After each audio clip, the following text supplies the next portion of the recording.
Hello friends, welcome to my channel Sushant Chess Wise. Today we are at the next topic, that is the middle game positions explained.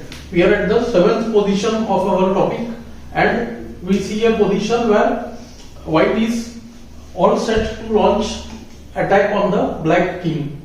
So we see that black's castling is already broken and white is ready to launch an attack. So let's see some candidate moves here. The knight is eyeing the e5 and the g5 squares from where it can attack the king. Queen e6 check is possible and bishop g6 check. These are the candidate moves which come to mind. Of course, white is winning here and white has to just calculate the moves properly and process them in order to get to a winning position. So these positions are based on that idea where we are trying to calculate and execute the variations. So the most forced move is qe6, but after qe6, ke6, knight g5 allows bg5, knight d4 check allows the king to go back. So basically the queen is still required. White can look at the moves, knight e5, knight e5 allows knight into e5. After queen e5, of course white is better, but he can continue bishop f6 over there. Secondly, there is knight g5, which also allows bg5, bg5, and queen can take on g5.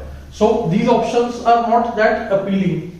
White has another strong candidate move, bg6. The benefit of bg6 is that after hg, the rook on the h file becomes open, and when the king comes to g6, we are able to attack the king very easily. So let's get into the variations. Bishop g6, hg6, hg6, king into g6, then comes queen e6 check.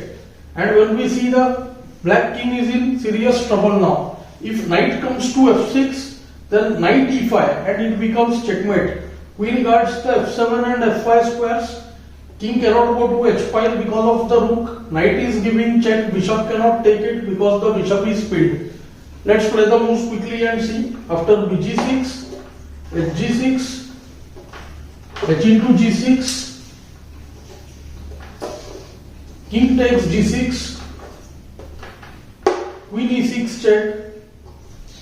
If knight f6, then knight e5 checkmate. After the only other move, bishop f6, this time knight e5 allows knight into e5, but white can play rook g3 check, king h7, and here we can easily make out that the position is already winning for white. White can do many things. He just needs to control the h file, so the simplest move happens to be rook d5, which not only threatens rook h5 mate, but let's calculate after rook d5, queen e8, attacking the queen and guarding the check on h5. White can use the other rook and rooks in other manner now. Rook h3 check first, king has to come to g6 when rook g5 mates. The rook is supported by the bishop and knight, and bishop cannot take because it's pinned. So after rook d5, it's game over, white is winning. Queen e8, rook h3 check, kg6, and rook g5 mates. Let's look at some other variations now. After the move bishop g6, hg6, hg6, king f6, also white can win the game in various ways. One, he can use rook h8, queen h8, bg5 check and take the bishop on e7, which will give rise to a winning position. Or else he can use the move order in another way.